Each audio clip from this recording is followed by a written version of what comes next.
불교의 용어에서 온 말인데 인과응보라는 말이 있죠. 우리가 잘 아는 말입니다.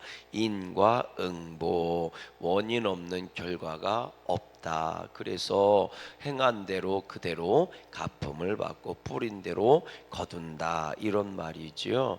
이 불교에서 온 말인데 그런 거예요. 오늘 내가 힘들고 어려운 거는 예전에, 그러니까 전생에 뿌린 씨앗 때문에 그런 것이고, 오늘 뿌린 씨앗이 내 생에 영향을 끼친다, 뭐 이래서 인과응보란 말이 불교에서 나온 말이라고 그러더라고요. 근데 인생을 보면 뿌린 대로 거둔다는 말이 진리인 거는 맞습니다. 왜 그러냐면 주님께서도 심는 대로 거둔다 이렇게 말씀하셨기 때문에 그런 거지요. 믿음을 심으면 믿음의 열매가 맺히는 거고, 아멘이십니까? 저주를 심으면 저주의 열매가 맺히는 거지요. 오늘 말씀에 보면 13절에 이런 말씀이 있어요. 같이 읽어봐요. 시작. 귀를 막고 가난한 자가 부르짖는 소리를 듣지 아니하면 자기가 부르짖을 때에도 들을 자가 없으리라. 그래요. 가난한 자가 부르짖는 소리를 듣지 않는다는 것은 무슨 얘기? 나를 필요로 하는 그 소리를 내가 무시하면 내가 필요로 할 때 그 사람도 나를 무시하게 되어 있다는 거죠. 하기야 당연한 것 아니겠습니까? 그래서 우리가 이 나이가 먹으면요, 나이를 먹으면 그러면 그 인생의 미추도 나 스스로 결정이 된 거고, 그 삶의 모양도 나 스스로 결정을 하는 겁니다. 나이 50이 넘어가고 60이 넘어가는데도 여전히 부모 탓하고 있고 형제 탓하고 있으면 안 된다고요. 아무리 부모가 상처를 줬다 할지라도 사실은 부모를 떠난 나이가 20살이 넘으면 떠나는 거 아닙니까? 성인이라는 게 뭐예요? 홀로서기가 됐을 때 성인이라고 얘기하는 거 아니에요? 그래서 우리나라에서는 뭐 세계 거의 비슷해요. 20살이 넘으면 뭐를 줘요? 주민등록증을 주고 홀로서기가 가능한 나이가 되는 거잖아요. 그때부터는 성인물을 접해도 네 스스로 책임지라는 얘기잖아요. 그 전에는 뭐예요? 부모의 책임이지만 그 이후에는 네 스스로 책임져야 된다고 그러잖아요. 요즘은 그 나이가 점점 뭐예요? 지금 낮아지고 있는 추세이기도 해요. 여하튼 그게 무슨 얘기예요? 네 스스로 네 인생을 결정할 나이가 되면 그럼 네 스스로 뭐예요? 그만큼 쌓아왔다는 얘기잖아요. 그러니까 20살부터 홀로서기를 했는데 나이 시운이 됐어. 그럼 네 스스로 결정하고 선택하는 게 30년이면 부모한테 받은 영향보다도 훨씬 네가 네 스스로 살 수 있는 나이가 넘어갔는데, 그 나이가 돼서도 부모 탓하고 있고 그 나이가 돼서도 형제 탓하고 있다면 그건 네 잘못이지 부모 잘못이 아니라는 거예요. 깨달아지십니까? 그러니까 네 스스로 벗어날 걸 원한다면 벌써 다 벗어날 수 있는 나이였다는 거지요. 근데 네 스스로도 그 그늘에서 벗어나지 않으려고 했다는 거예요. 그 상처에서 벗어나지 않으려고 했다는 거지요. 그건 누구 탓인 거예요? 네 탓인 거지요. 수렁에 빠졌어요. 그런데 내가 어릴 때는 수렁에서 벗어날 수 없으니까 부모 탓할 수도 있어요. 그러나 네가 성령이 되면 네 스스로 수렁에서 벗어날 수 있는데 벗어나지 않은 네 잘못이지 언제까지 부모 탓만 하고 있겠느냐는 거예요. 그 얘기가 뭡니까? 네 인생의 책임자는 너라는 거예요. 그런데 우리들은요, 그걸 생각하지 않고 원망하고 불평하다가 1년 2년 지나고 나서 쉬운 60, 70이 돼도 여전히 남 탓만 하는 사람이 있다는 거죠. 그렇지 않습니다. 오늘 우리들은 주 안에도 심고 주 안에도 복된 것을 거두시기를 주님의 이름으로 간절히 소망합니다. 그 나이가 돼도 여전히 세상 탓이나 있고 세상만 바라보고 있으면 어리석은 사람이에요. 이제는 내 힘대로 안 되는 걸 깨달았으면 얼른 주님께 돌아오는 자도 복이 있는 줄로 믿어요. 오늘 말씀에 귀를 막고 가난한 자가 부르짖는 소리를 듣지 않는다. 왜 듣지 않아요? 내가 손해 볼 것 같으니까, 혹은 내 것을 내줘야 되기도 해야 되니까, 내가 귀찮을 것 같으니까 귀를 막고 듣지를 않는 거거든요. 그런데 그렇게 하면 당장은 좋을지 몰라요. 그러나 베풀지 않는 사람은 그 인생의 하나님의 베품도 없는 거예요. 사랑할 줄 모르는 사람은 사랑을 받을 줄도 모릅니다. 그리고 또 있지요. 사랑을 받을 줄도 모르는 사람은 사랑을 줄 줄도 모르는 거예요. 다시 말하면 용서할 줄 모르는 사람은 용서받을 줄도 모르고요. 용서를 받을 줄도 모르는 사람은 용서할 줄도 모릅니다. 그 인생이 얼마나 각박하고 외로워지겠어요. 우리 양구감리교회 성도님들은 사랑을 줄 줄도 알고 사랑을 받을 줄도 아는 사람이 됐으면 좋겠어요. 용서할 줄도 아는 믿음이었으면 좋겠고 용서를 받을 수 있는 믿음이었으면 좋겠습니다. 그만큼 그 인생은 풍성해질 수밖에 없는 겁니다. 아멘이십니까? 물이 들어왔으면 그만큼 흘려보내야 물이 깨끗해지는 겁니다. 여전히 살아있는 물이 되는 거예요. 아멘이십니까? 받지도 않으면 썩은 물 되는 거고 내보내지도 않으면 썩은 물 되는 겁니다. 물은 흘러 들어온 만큼 내보내야 되는 거예요. 그래야 깨끗해지는 거예요. 아멘이십니까? 우리의 마음도 똑같습니다. 은혜를 받은 만큼 은혜를 흘려 보내야 할 줄로 믿습니다. 오늘 말씀 또 보세요. 뭐라고 돼 있나? 우리 17절 말씀도 한번 읽어보세요. 시작. 연락을 좋아하는 자는 가난하게 되고 술과 기름을 좋아하는 자는 뭐예요? 부하게 되느니라. 이게 사자성어로 자업자득이지요. 예, 자기가 부리고 자기가 거두는 거지요. 연락을 좋아하는 자는 가난하게 되고 술과 기름을 좋아하는 자는 부하게 되지 못한다. 술 그리고 기름 이거는 그 당시로 얘기하면 사치품이기도 하고 향락을 즐기는 것들이죠. 그러면 가난해지는 게 당연한 것 아니겠습니까? 이건 뭐 누가 뭐래도 당연히 이건 동서양을 복음을 막론하고 옛날이나 지금이나 다 고개를 끄덕끄덕거리게 되어 있어요. 사람들은 어리석은 게 술과 기름을 그 즐기기 위해서 부를 추구하는 사람들이 많다는 거죠. 더 많이 즐기고 더 많이 누리려고 돈이 더 많이 필요한 거예요. 그런데 더 많이 즐기고 누려야 되는데 돈이 없어서 못 누리니까 불평이 나오고 원망이 나오고 돈 하는 거거든요. 여러분 돈이 필요한 건 사실이지만요. 향락을 추구하려고 돈이 필요하고 세상 것을 더 많이 누리려고 돈이 필요한 게 아닙니다. 사실 돈은 복된 곳에 사용돼야 할 줄로 믿습니다. 오늘 말씀에 이런 말씀이 있잖아요. 15절 말씀 읽어보세요. 시작. 정의를 행하는 것이 의인에게는 즐거움이요 죄인에게는 뭐예요? 패망이니라. 정의를 행하는 것이 의인에게는 뭐라고요? 즐거움이라고요. 돈에도 정의가 있습니다. 여러분 돈은 절대로 일반하게 뿌리가 아닙니다. 우리들은 자꾸 돈이 나쁜 거라고 생각하는데 여러분 돈이 죄의 뿌리는 아니에요. 일만하게 뿌리가 아니에요. 돈이 저주가 아닙니다. 성경이 써 있잖아요. 성경이 그렇게 안 써 있어요. 잘 읽어보세요. 돈을 사랑함이 일만하게 뿌리라고 나와요. 돈이 일만하게 뿌리가 아니라 돈을 사랑하는 게 일만하게 뿌리라고요. 아멘이십니까? 아브라함은 부자였어요. 그러나 부자를 사랑한 게 아니고 하나님을 사랑한 거예요. 아멘이십니까? 그럼요. 아리마대 사람 요셉은 부자였어요. 그러나 부자를 사랑한 게 아니라 예수님을 사랑한 거란 말이에요. 중요한 건 돈이 하나님의 자리를 대신 차지했을 때 일만하게 뿌리가 되고 돈이 우상이 된다고요. 돈 자체는 좋고 나쁜 게 아니에요. 돈이 옳음을 위해서 사용될 때, 돈이 하나님의 기쁨을 위해서 사용될 때, 그래서 돈을 원하는 것은 죄가 아닙니다.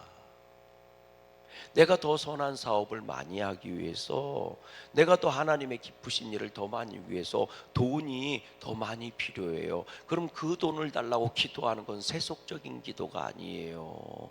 그거는 하나님이 기뻐하시는 기도가 될 줄로 믿어요. 그런데 우리한테 그래서 물어봐야 된다는 거예요. 너는 돈이 왜 필요하냐고요. 하나님이 하나님 나 10억만 주세요, 1억만 주세요 부르짖을 때 그거 자체가 문제가 되는 거 아니에요. 하나님은 물어본다고요. 너한테 그 돈이 왜 필요한데? 이렇게. 너한테 그 돈이 왜 필요한데? 그랬을 때 그 돈의 사용처가 중요한 겁니다. 돈이 있고 없고가 중요한 문제가 아니라고요. 정말 저는 여러분들이 부한자가 되기를 주의 이름으로 소망합니다. 그러나 그 부가 주님의 기쁨이 되는 부가 됐으면 좋겠어요. 아멘이십니까? 예를 들어서 우리가 자녀들한테 용돈을 주는데 생각해 보세요. 이 자녀가 용돈을 가지고요 잘 모은다든지 혹은 좋은 곳에 사용한다면 얼마나 기쁘겠어요. 그럼 더 주지 못해서 안타까운 것 아니겠습니까? 근데 이 돈 가지고 오늘 말씀처럼 여기에 술과 기름을 좋아해서 향락을 좋아해서 거기다 쓰고 돌아다니는 거예요. 그러면 그 더 주고 싶어 하면 있겠어요? 이왕이면 조금이라도 덜 줬으면 좋겠지. 그러니까 여러분 오늘 우리가요 자업자득이에요. 바라기는 주님이 기뻐하시는 길을 걸어가는 저와 여러분 됐으면 좋겠어요. 이게 지혜고 이게 명철이에요. 18절 말씀 읽어보세요. 재미난 말씀이 나와요. 18절 시작.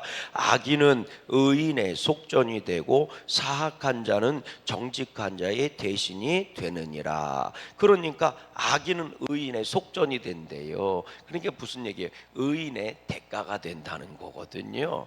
악인이 속전, 대신 갚는 게 속전입니다. 대신 갚아준다, 속전이거든요. 그래서 악인은 의인의 대신 갚아줌이 되고 사악한 자는 정직한 자의 대신이 됐다. 이 얘기 참 이게 무슨 얘기인가 싶은데 이게 이런 얘기예요.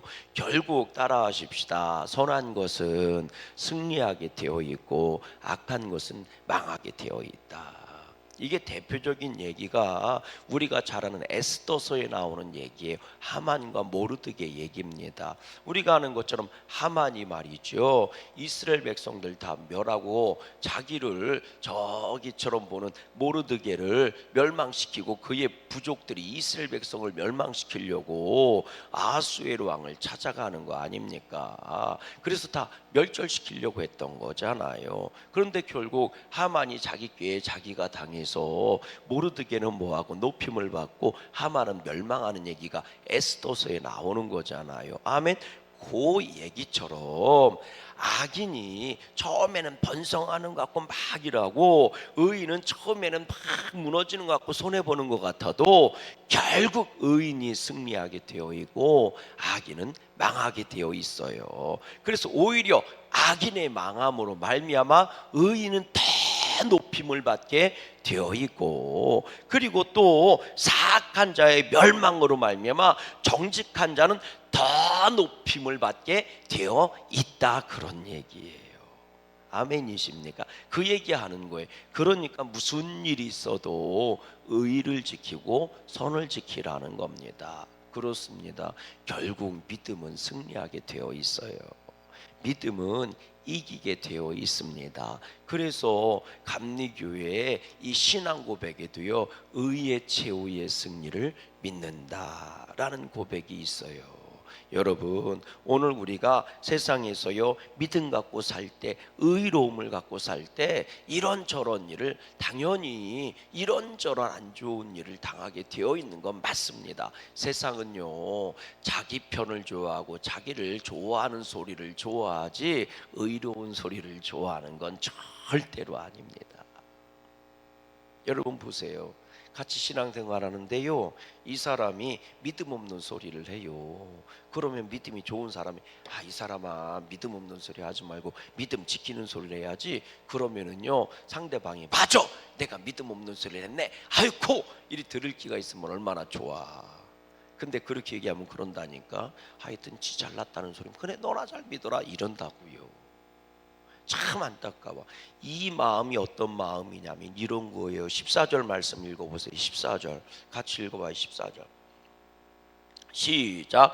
은밀한 선물은 노를 쉬게 하고 품 안의 뇌물은 맹렬한 분을 그치게 하느니라. 이게 무슨 얘기인 줄 아십니까? 그러니까 은밀한 선물을 많이 주고 그래서 뇌물을 많이 주라 이런 얘기가 아니에요. 이게 그러니까 뒷돈 좀 주고 그리고 좀 뇌물도 좀 주고 이래서 어려운 문제 해결해, 그게 지혜로운 거야, 이 얘기를 하고 있는 게 아닙니다. 이게 이런 얘기예요. 은밀한 선물은 노를 쉬게 하고 품 안의 뇌물은 맹렬한 분을 그치게 하느니라. 지금 노를 터뜨리고 분을 터뜨리고 있는 게 나은 거예요. 나.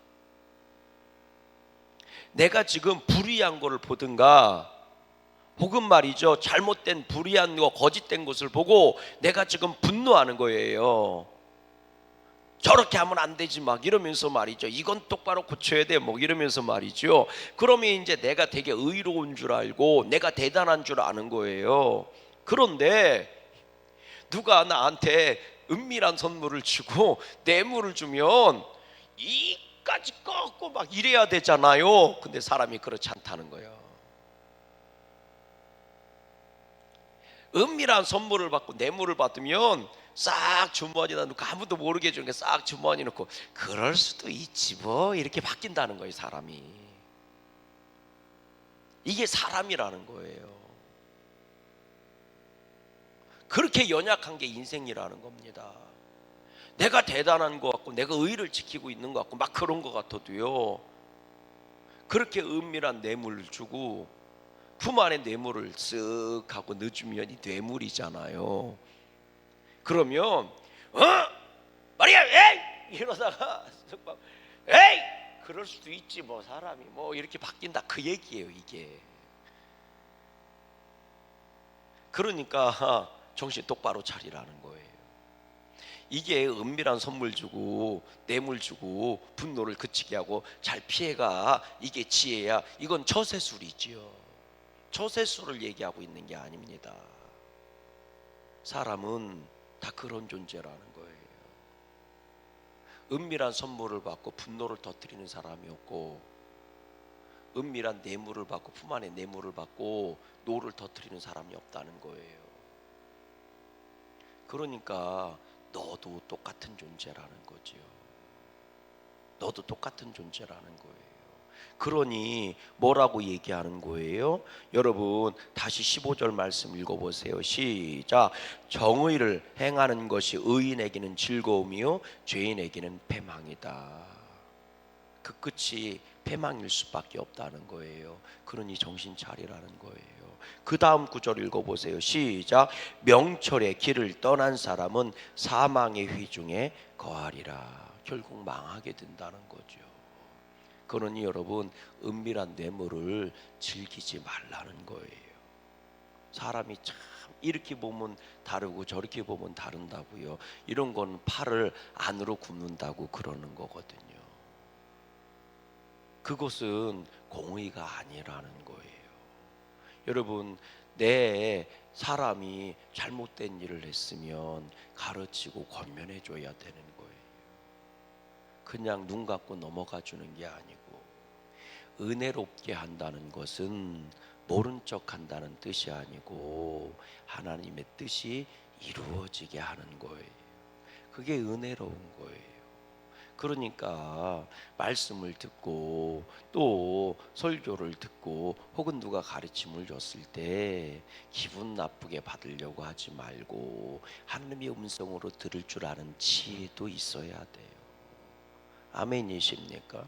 아이 너 그렇게 하면 안 돼 그랬더니 너 누구 편이야 이렇게 달려드는 게 아니고 정말 나를 위해 기도해주고 나를 사랑하는 사람이 얘기해주면 뒤돌아볼 줄도 알아야 되는 거예요. 이게 지혜로운 사람이에요.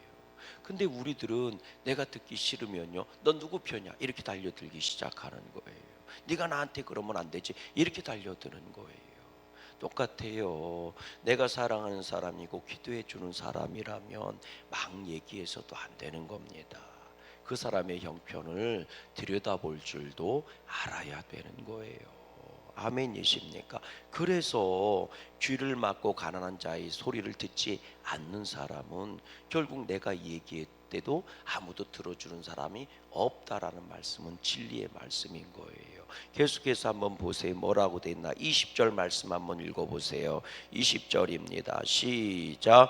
지혜 있는 자의 집에는 귀한 보배와 기름이 있으나 미련한 자는 이것을 다 삼켜 버리느니라. 21절. 공의와 인자를 따라 구하는 자는 생명과 공의와 영광을 얻으리라. 생명을 얻고 공의를 얻고 영광을 얻으리라. 생명은 시작이고 공의는 생명이 나아가는 길이고 영광은 그 생명이 결국 열매를 얻게 되는 것을 말하는 거예요. 그러니까 무슨 일이 있어도 하나님의 의로움과 하나님의 그 인자하심을 따라가는 사람은, 다시 말하면 주님이 기뻐하시는 그 길을 따라가는 사람은 생명을 얻고 그 생명이 공의의 길 가운데 들어가니 번성하고 잘 될 수밖에 없고 결국은 영광을 얻게 돼요. 누가 주세요? 하나님이 주시는 겁니다.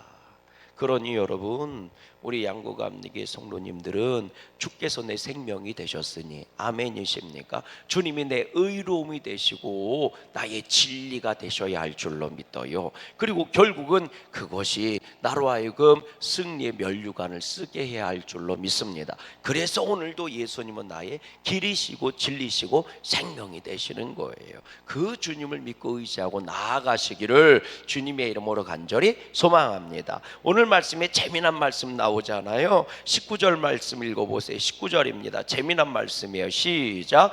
다투며 성내는 여인과 함께 사는 것보다 광야에서 뭐예요? 거기에 이제 이렇게 나오는 거예요. 빠져 있지만 혼자 사는 것이 나으니라. 이 혼자라는 말이 빠져 있는 것 같아서. 다투며 성내는 여인과 함께 사는 것보다 광야에서 사는 것이 그래서 자연인이 생기나 봐.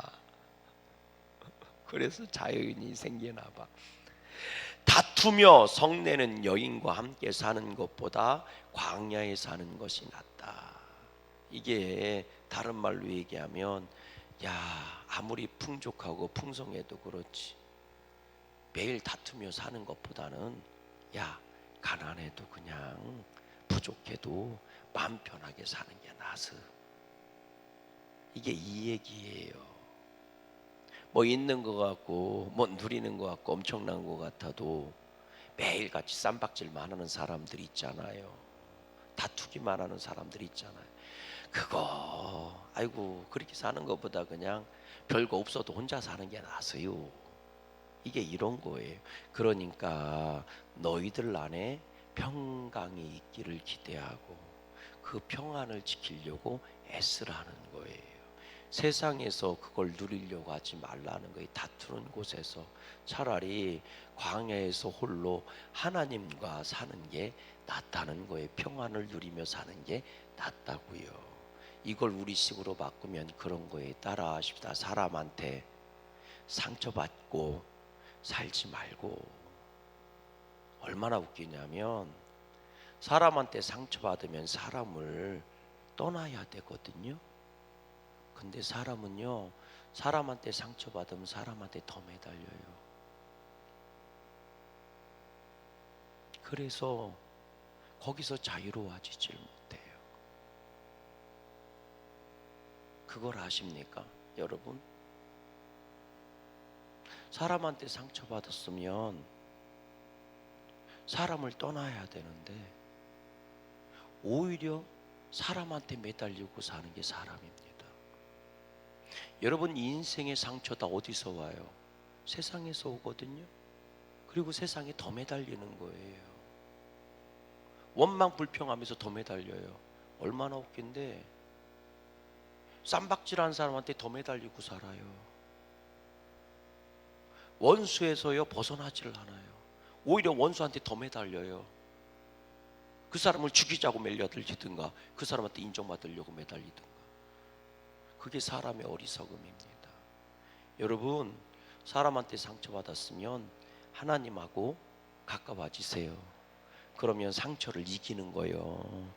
그러면 사람에서 벗어나서 사람을 다스리는 자가 되는 겁니다.